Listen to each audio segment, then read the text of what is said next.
우리 좌로 돌아보시면서 반갑습니다. 잘 오셨습니다. 인사 나누겠습니다. 반갑습니다. 잘 오셨습니다. 드라마를 보다 보면 그 남자 주인공들의 어떤 매너 있는 모습을 보면서 특별히 여성 성도님들이 굉장히 기뻐하는 그 모습을 보게 됩니다. 멋있다고 이야기하죠. 보는 남자들 입장에서는 좀 씁쓸합니다. 왜냐하면 현실 세계에는 저런 사람이 없는데 싶죠. 그래도 드라마니까 저런 거지 하면서 넘어갑니다. 초대교회 역사를 보면 로마의 중산층 여성들이 기독교 남성들의 그 매너 있는 모습을 보고 거기에 감동하여서 교회에 들어오는 그런 역사적 기록들이 발견이 됩니다. 사실 이야기는 참 슬픈 이야기입니다. 어떤 행동을 그들이 보았길래 교회로 왔냐고 하면 이제 기독교인들이 잡혀서 사자밥이 되는 일들이 많았지 않습니까? 짐승들의 밥. 온 사람들이 다 지켜보는 앞에서 기독교인들 남성 여성이 잡혀서 이제 짐승의 밥이 되는 그런 순간에 로마 사람들이 한 번도 보지 못했던 광경을 보게 됩니다. 어떤 광경이냐면 남성들이 여성들을 보호해주고 감싸 안는 장면이죠. 어차피 다 사자밥이 되고 짐승밥이 되긴 하겠지만 그래도 마지막까지 남성들이 여성을 지키려는 그 모습에 로마의 중산층 여성들이 감동했다 이야기를 합니다. 우리 시대에는 그게 뭐 대수냐라고 할 겁니다. 기사도 정신이 있지.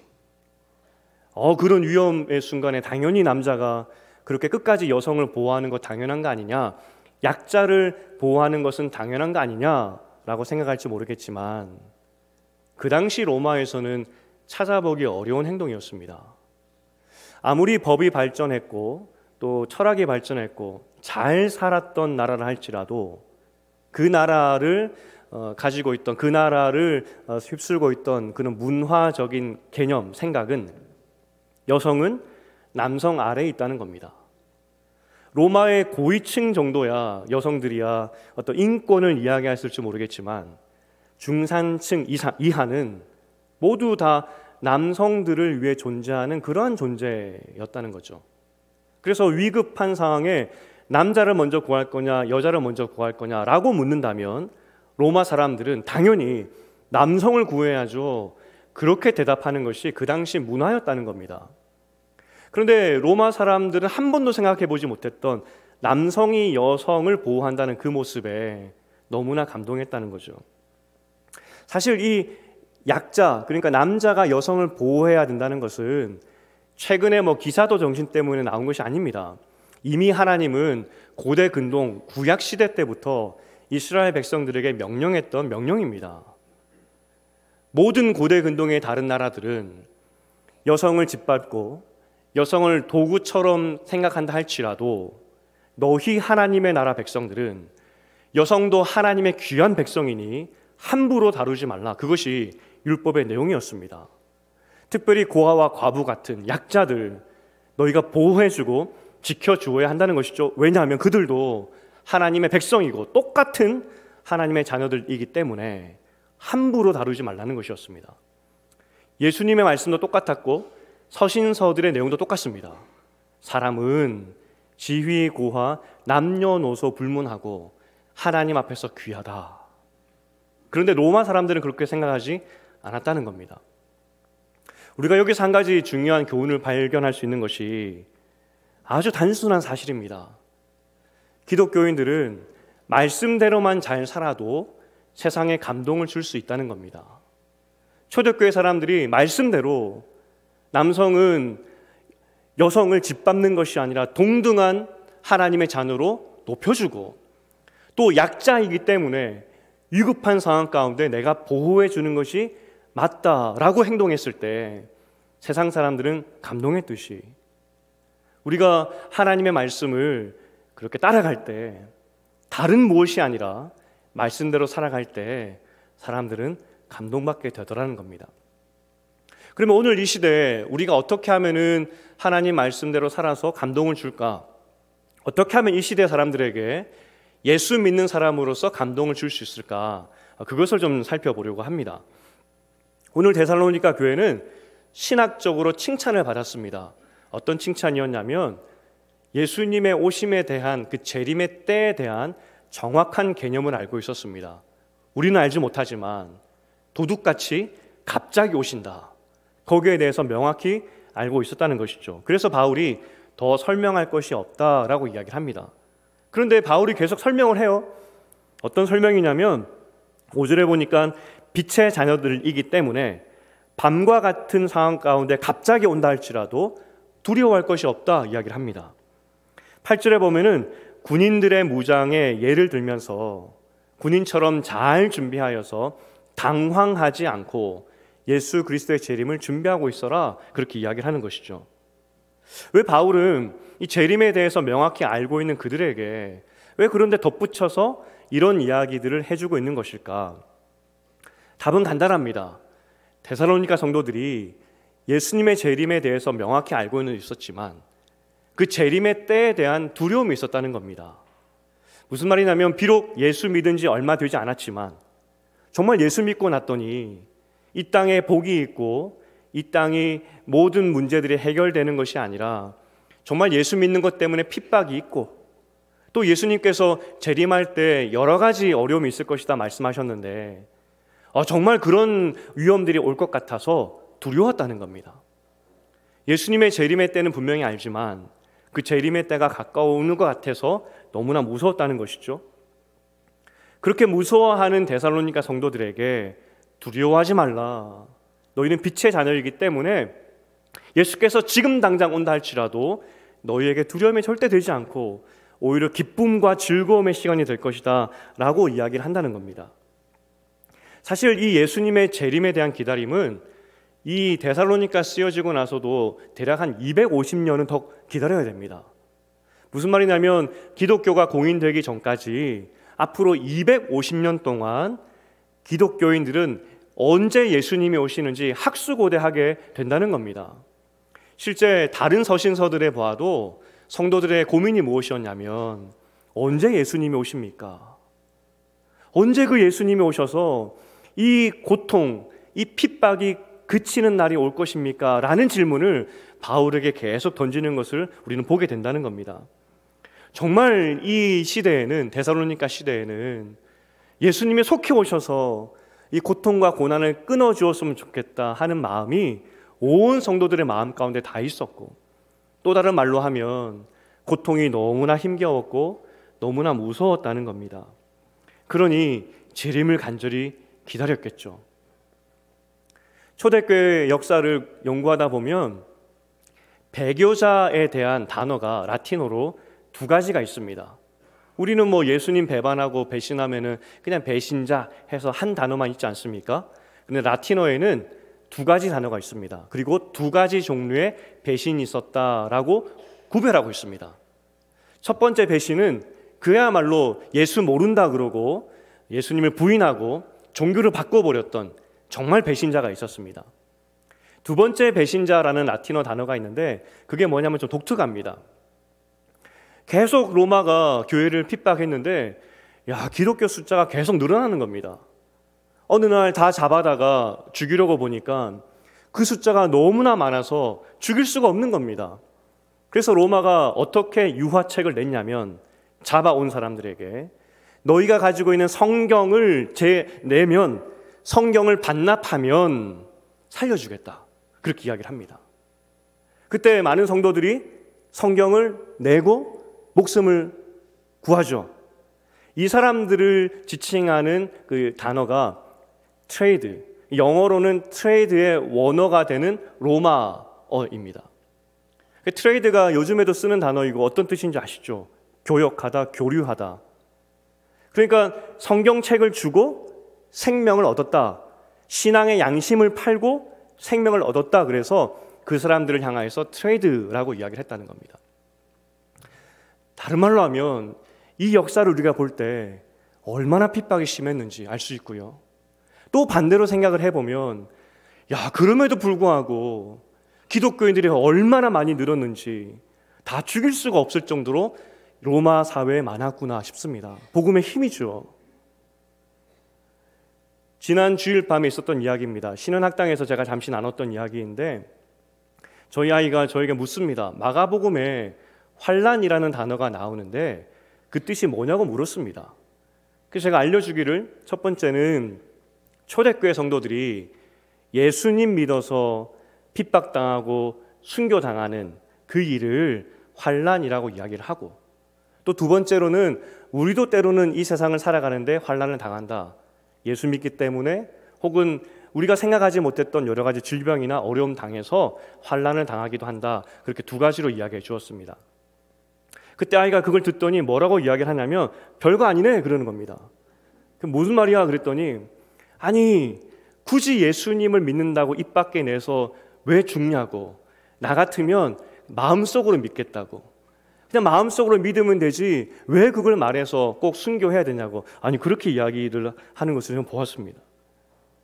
여러분 같으면은 그런 초대교회에 예수 믿는 것 때문에 죽는 시대를 살아가고 있다면 마음속으로 믿으시겠습니까? 아니면 성경책 혼란 갖다 주고 트레이드가 되어서 그렇게 예수님 믿으며 신앙생활 하시겠습니까? 아니면 끝까지 예수님을 믿으면서 그 신앙을 지키시는 삶을 사시겠습니까? 확실한 것은 250년 동안 초대교회는 간절히 예수님의 재림을 바랬지만 오시지 않았고, 그럼에도 불구하고 이 초대교회 성도들은 신앙이 약해진 것이 아니라 오히려 강해졌고 로마 사회를 변화시키는 그런 삶을 살게 되었다는 겁니다. 아니 도대체 어떻게 살았길래 그러한 변화의 삶을 살 수 있었을까? 감동을 주는 삶을 살 수 있었을까? 오늘 본문에 그 힌트가 나오는데 우리가 읽었던 9절과 10절의 말씀입니다. 우리 9절과 10절의 말씀을 다 함께 읽어보겠습니다. 시작. 하나님이 우리를 세우심은 노하심에 이르게 하심이 아니요 오직 우리 주 예수 그리스도로 말미암아 구원을 받게 하심이라. 예수께서 우리를 위하여 죽으사 자기와 함께 살게 하려 하셨느니라. 아멘. 이 두 구절의 핵심 내용, 간추림이 어떤 내용이냐면, 물론 그들이 미래를 궁금해하고 예수님의 오심을 간절히 바라면서 살았습니다. 하지만 그들은 언제 올지 모르는 미래의 소망을 두고 바라보긴 했지만, 그럼에도 동시에 어떤 삶을 살았느냐, 오늘 내가 예수의 피로 구원받은 백성이라는 것을 기억하고 살았다는 것입니다. 찬양대가 찬양했듯이 때로는 우리가 믿음이 부족하여서 배신자의 유혹에 처한다 할지라도, 그럼에도 내가 예수 그리스도의 피로 구원받았다는 그 사실을 매일매일 묵상하고 매일매일 그 사실을 기억하고 살았을 때 그 사실이 그들을 강하게 만들어 주었고 세상 사람들에게 감동 주는 삶을 살게 되었다는 것입니다. 우리가 예배 후에, 설교 후에 성찬의 예식을 참여하게 될 것입니다. 예수님이 이 땅에서 남겨놓고 가신 제도가 있는데 세례와 성찬 예식입니다. 이것을 통해서 예수님께서 우리에게 확실히 보여주기 원하신 것이 있었는데, 너희가 피와 살을 먹듯이 그것이 네 속에 들어가듯이 이미 내 피와 살이 내 안에 있고 너는 나와 연합하였고 새로운 피조물이 되었다는 것을 매일매일 기억하라고, 그래서 성찬 예식을 만들고 가셨다는 겁니다. 우리는 1년에 두세 번밖에 할 수 없는 형편이지만 초대교회 성도들은 모일 때마다 이 사실을 기억했습니다. 내가 이 땅 가운데 발붙이고 살아가고 있지만 나는 예수와 연합한 사람으로 하나님의 자녀다. 이미 새로운 피조물이 되었고 하나님의 소유가 되었다. 그것을 매일매일 기억하고 살았을 때 그들은 250년의 고통도 참을 수 있었다는 겁니다. 많은 젊은 사람들이 최근에 기독교를 욕을 많이 합니다. 이 시대에 기독교가 인기가 없어졌고, 그리고 인기가 없어진 이유에 대해서 젊은 사람들과 사회학자들이 이야기를 하기를 그 원인에 대해서 말합니다. 사회적인 관용이나 사랑, 평등, 사회적인 이슈, 인류의 보편적인 가치를 이야기하지 않기 때문에 현대 기독교가 인기가 없다, 이렇게 이야기를 합니다. 하지만 우리가 교회사를 지켜보고 교회사를 연구하면 연구할수록 교회가 언제 힘이 있고 언제 교회가 건강하고 언제 교회가 사람들에게 칭찬받았냐면, 사회 사업을 많이 하거나 사회 정의에 뛰어들었을 때가 아닙니다. 모일 때마다 우리가 어떠한 존재이고 어떻게 변화받은 사람이고 어떤 하나님의 귀한 존재로 바뀌었는지 그것을 묵상할 때 그 시대에 그 교회는 건강했고 사회에 영향력을 미치는 그러한 빛과 같은 교회 역할을 감당했다는 것을 우리는 보게 된다는 겁니다. 교회에서 가장 중요한 것이 그래서 무엇이냐면 어떤 사역이 아니라 모일 때마다 예수의 피를 기억하고 내가 어떤 존재인지를 기억하는 것, 그것이 가장 중요하다는 것입니다. 바울이 권면합니다. 11절에서 피차 권면하여 서로 독을 세우라. 무슨 권면의 이야기겠습니까? 우리는 예수와 연합된 하나님의 자녀입니다. 모일 때마다 기억나게 하고 격려하고, 우리가 비록 이 땅 가운데 발 붙이고 있기 때문에 때로는 못 먹고 때로는 병이 들 수 있지만 그럼에도 우리는 주와 연합된 하나님의 백성입니다. 그것을 기억하게 할 때 성도는 힘이 있었다는 겁니다.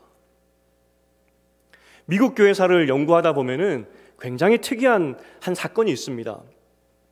청교도들이 목숨 걸고 미국에 건너가서 교회와 학교를 세웠습니다. 여러분, 우리는 우리나라 역사가 아니기 때문에 그 사람들이 얼마나 고생했는지 잘 모릅니다. 그런데 제가 거주했던 곳에서 약 한 5시간 북쪽으로 올라가면 청교도들이 최초로 왔던 그런 지역들이 있습니다. 제가 있었던 지역도 춥습니다. 눈이 오면 정말 많이 옵니다. 그래서 몇 주간 고립되는 경우도 있습니다. 그런데 5시간 정도 차를 더 타고 올라가면 거기는 정말 눈이 저희 동네보다 훨씬 많이 오고요. 공기가 다릅니다. 그만큼 춥습니다. 그런데 그런 곳에 청교도들이 배 타고 들어와서 척박한 곳에서 농사 지으면서 교회 지으면서 때로는 인디언들의 습격을 받아가면서 교회를 세우고 학교를 세우고 자녀들을 양육했습니다. 신앙으로. 그들이 척박한 땅에 온 이유는 단 한 가지였습니다. 예수 잘 믿고 싶어서, 자유롭게 믿고 싶어서. 그리고 교회를 세웠는데 이 자녀들이 교회를 떠나버린 겁니다. 부모들이 어떠한 마음으로 배 타고 멀리 와서 죽을 고생하면서 신앙을 지키며 교회를 세우고 땅을 일구었는데 불과 몇 세대도 아니고 바로 내 자녀부터 교회를 떠나더라는 겁니다. 그래서 이 자녀들이 나중에 결혼하여서 세례를, 이제 유아 세례를 손자에게 주어야 되는데 이 교회법상 손자녀들에게 세례를 줄 수가 없는 겁니다. 왜냐하면 부모의 신앙이 없기 때문에. 교회가 고민합니다. 이 일을 어떻게 하지? 그래서 교회가 생각해낸 방법이 무엇이냐면 절반의 언약. 저는 이렇게 번역하고 싶습니다. 절반의 언약. 무슨 말이냐면 부모의 신앙에 근거하여서 유아 세례를 줘야 되지만 부모가 신앙이 없으니 할아버지 할머니의 신앙에 근거하여서 세례를 주자. 그래서 절반의 언약이라는 명칭이 붙은 겁니다. 교회가 이 안을 놓고 고민하면서 싸우기 시작합니다. 이게 말이 되느냐? 어떻게 이런 방법을 생각할 수 있느냐? 이 파가 있었고, 이렇게라도 세례를 줘야 됩니다라는 파가 나뉘어서 싸우게 됩니다. 만약 교회가 이렇게 분열되어서 싸움하다가 그쳐버렸다고 한다면 참 절망이겠죠. 이 싸움의 끝이 어떻게 되는지 아십니까? 교회가 다시 한번 각성하게 됩니다. 우리가 무엇을 가르쳤고 우리가 신앙생활하면서 무엇을 붙잡아야 되는지, 우리가 예수 피를 붙잡았었어야 되는데, 우리가 모일 때마다 우리는 예수 그리스도가 우리 주님이시고 그분이 우리를 살렸다는 그 사실을 붙잡았었어야 되는데 우리가 무엇을 붙잡았지? 각성하기 시작했을 때 그때 미국 교회는 대부흥 운동이 시작되게 된다는 겁니다. 교회의 힘은 다른 어떤 것이 아니라 성도들이 깨어서 다시 그 예수 그리스도의 십자가의 의미를 기억하기 시작할 때 그것이 우리를 변화시키고 우리 영혼을 새롭게 하고 힘있게 만들어준다는 사실입니다. 여러분, 앞으로 하나님 앞에 서실 것 아니겠습니까? 하나님 앞에 서는 날에 여러분이 그 하나님께 무엇을 드릴 수 있겠습니까? 무엇을 자랑할 수 있겠습니까? 우리의 자랑은 예수 그리스도의 피밖에 없다는 겁니다.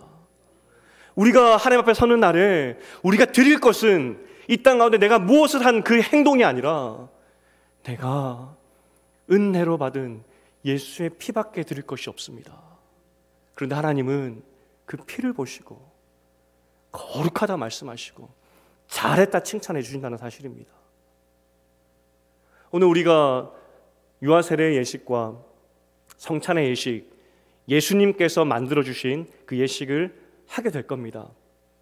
간절히 축복드리는 것은 그냥 1년에 한두 번 있는 그런 연례 교회 예식이 아니라 예수님께서 말씀하셨듯이 이 살과 피가 내 안에 들어와 나와 함께 하듯이 예수 그리스도가 나와 함께 하고 있다는 이 사실이 믿어지고 깨닫는 시간 되시기를 주님의 이름으로 축복드립니다. 이제 말씀을 맺겠습니다. 예수의 피가 전부입니다. 초대교회는 그 믿음으로 250년을 버티고 250년을 버틸 뿐만 아니라 사람들에게 감동 주는 삶을 살았습니다. 우리가 이 세상 가운데 어떻게 감동을 줄까 처음에 질문으로 시작됐지 않습니까? 다른 것이 아니라 예수의 피를 깊이 묵상할 때 이 피가 우리를 변화시키고 이 피가 우리를 감동시켜서 이 땅 가운데 하나님의 자녀로 살도록 힘준다는 겁니다. 이제 우리가 내일부터 고난주간 새벽기도회를 시작합니다. 집도 멋이고 다들 바쁘시겠지만 혹시 된다면 하루라도 와서 하나님의 그 십자가의 죽음, 그 피의 의미를 묵상했으면 좋겠습니다. 혹시 어려우시다면 온라인으로도 꼭 참석해 주시기를 바랍니다. 그리고 혹시 또 시간이 된다면 금요일 날 밤에 영성 기도에 오셔서 예수 그리스도가 무덤에 계신 그날을 기념하면서 그 피를 깊이 묵상했으면 참 좋겠습니다. 이 묵상이, 이 기도가, 이 기억이 우리를 살려주기 때문입니다. 이제 예수께서 피로 세우신 성례 예식을 하나님 앞에 시작하도록 하겠습니다. 먼저 유아 세례식을 진행하겠습니다. 제가 세례받을 아이의 이름을 부르면 부모님은 아이를 데리고 자리에 일어서 주시면 되겠습니다.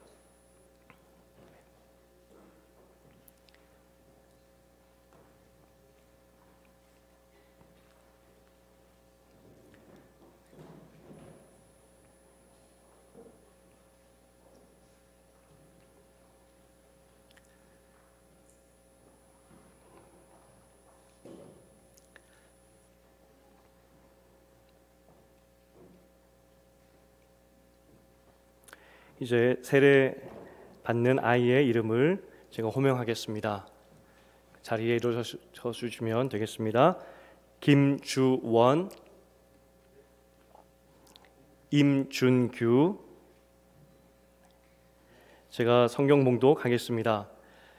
사람들이 예수께서 만져주심을 바라고 어린 아이들을 데리고 오매 제자들이 꾸짖거늘 예수께서 보시고 노하여 이르시되 어린 아이들이 내게 오는 것을 용납하고 금하지 말라. 하나님의 나라가 이런 자의 것이니라. 내가 진실로 너에게 이르노니 누구든지 하나님의 나라를 어린 아이같이 받들지 않는 자는 결단코 그곳에 들어가지 못하리라 하시고 그 어린 아이들을 안고 그들 위에 안수하시고 축복하시니라. 세례 예식은 그리스도께서 세우신 거룩한 예식입니다. 구약시대에 아브라함 자손에게는 할례를 받아 언약 백성으로 인침받는 특권이 있었습니다. 복음의 은혜 아래에 있는 성도의 자녀들 역시 세례를 받음으로 하나님의 은혜 언약에 속한 자임이 확증됩니다. 무엇보다 그리스도께서 자기 백성들에게 세례를 받으라 명령하셨고 유아들에게 복을 주시며 천국 백성이 되는 은혜를 베푸셨습니다. 유아 세례는 복음을 믿는 부모에 의해 자녀들에게 주시는 하나님 약속의 인침을 의미합니다. 세례 받은 후 부모는 성경과 신앙의 규례를 따라 지도하고 자녀 스스로 신앙을 고백하는 데 이르도록 주어진 책임을 다해야 합니다.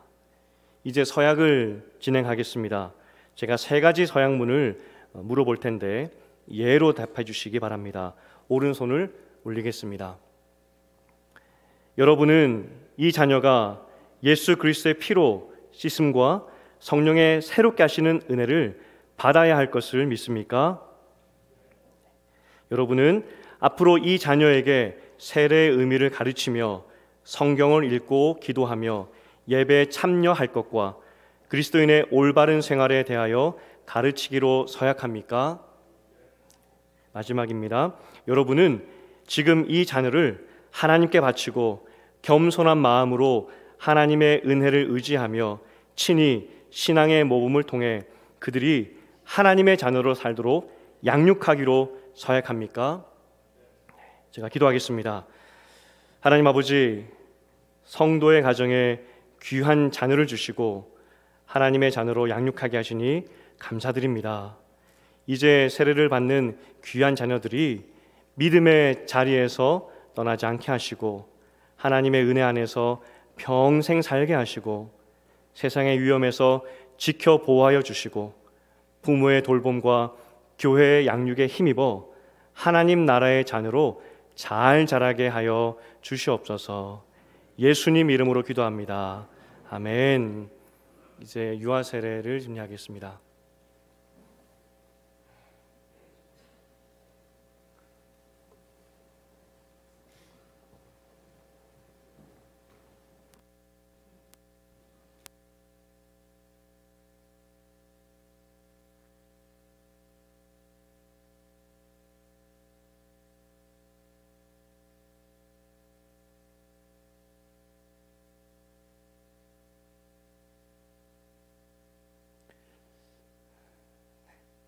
하겠습니다. 주 예수 그리스도를 구주로 믿는 성도의 가정 김주원에게 내가 성부와 성자와 성령의 이름으로 세례를 주노라. 아멘.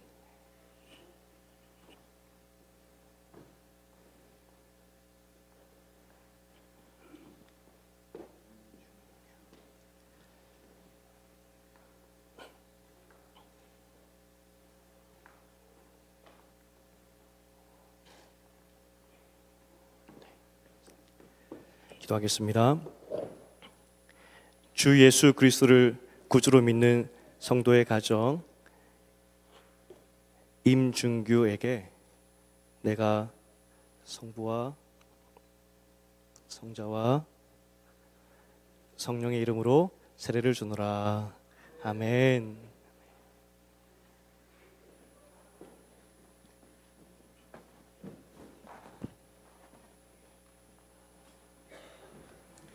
이제 공포하겠습니다. 오늘 김주원과 임준규는 하나님의 은혜를 쫓아 유아 세례를 받았으므로 이제 대한예수교 장로회 신현교회 유아 세례 교인이 된 것을 성부와 성자와 성령의 이름으로 공포합니다. 아멘. 회중 서약이 있습니다. 올해 새롭게 발행된 교단의 표준 예식서에 보면 나와 있습니다. 참 의미가 있기 때문에 제가 여러분들에게 서약문을 읽을 텐데 이것은 성도님들에게 서약문을 묻는 겁니다. 성도 여러분들이 예라고 대답을 해주셔야 됩니다. 제가 여러분들에게 묻습니다. 사랑하는 교우 여러분, 오늘 유아 세례를 받은 아이들이 자라서 입교할 때까지 성령의 인도를 받아 신실한 그리스도인이 될 수 있도록 사랑과 기도로 돌보시겠습니까? 네, 감사합니다. 오늘 유아 세례 받은 아이들 큰 박수로 환영하겠습니다.